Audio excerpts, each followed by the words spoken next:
শুধু আমরাই ভারতবাসী হিসেবে এসেছি এরকম নয়, আপনারা যারা রিপোর্টার আছেন আপনারাও ভারতবাসী হিসেবে এসছেন, আমি তা মনে করি।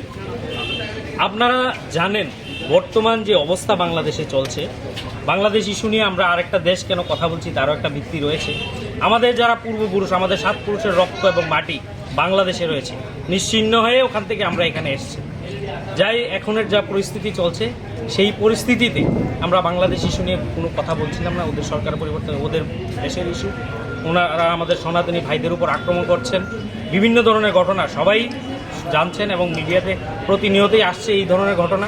তারপর একটা রিসেন্ট যে ইস্যু আমাদের চোখে পড়ছে এবং আমাদের মনে ব্যথিত করেছে এই ধরনের একটা ঘটনা, আমাদের যে জাতীয় পতাকা, সেই পতাকার উপরে ওরা রোজ পথ চলা করছে, ওদের ছোট ছোট শিশু থেকে সবাইকে ট্রেন করা হচ্ছে এবং অ্যাগ্রেসিভ মৌলবাদী যেই সংগঠনগুলো, ওদের যে বক্তব্য যা ইউটিউবে ফেসবুকে আমরা দেখতে পাচ্ছি, আমরা এর ধিক্কার জানাই।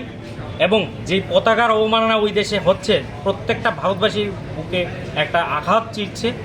তারই প্রতিবাদে আমাদের আগরতলা আইএলএসে বাংলাদেশে প্রচুর পেশেন্ট, আমরা কোনো জাতি, কোনো ধর্ম, বর্ণ এইসবের বিরুদ্ধে নই, কিন্তু ওই দেশে যেই ধরনের ঘটনা ঘটছে তার প্রতিবাদেই আমরা এখানে এসেছি। আমরা কর্তৃপক্ষের সঙ্গে এখনই আপনারা দেখেছেন কথাবার্তা বলেছি, ওনারা এগ্রি হয়েছেন।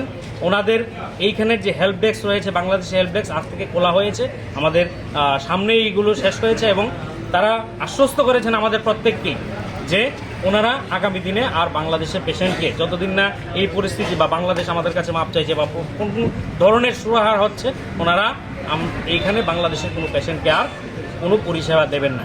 ওই দেশে আমাদের অবমাননা হচ্ছে, এই দেশে আমরা এদের পরিষেবা দেবো, এটা তো হতে পারে না, এটা কোনোভাবেই কাম্য নয়। এবং আমরা ভারতবাসী হিসেবে, আমরা আগরতলার বুক থেকে ভারতবাসী হিসেবে ভারতবর্ষের প্রতিটি নাগরিককে, প্রতিটি হাসপাতাল, প্রতিটি এডুকেশনাল ইনস্টিটিউশনকে আমরা অনুরোধ করছি, আপনাদের এইখানে যদি কোনো বাংলাদেশি থেকে থাকে বা বাংলাদেশিদের যদি আপনারা কোনো পরিষেবা দিয়ে থাকেন, অতি সত্বর এগুলো বন্ধ করুন। আমাদের পক্ষ থেকে এটা বিনম্র অনুরোধ রইল। আইএলএসের মতো আজকে আমরা যেই ইনিশিয়েটিভ নিয়েছি, বিভিন্ন স্তরে যারা ভারতীয় রয়েছে, যাদের বুকের মধ্যে সে ভারতের রক্ত রয়েছে, যারা ভারতীয় বোধ রয়েছে, তারা আপনারা সামনে এগিয়ে আসুন এবং এইগুলোকে নিয়ে কথা বলুন। এদেরকে একদম ছাড় দেওয়া যাবে না।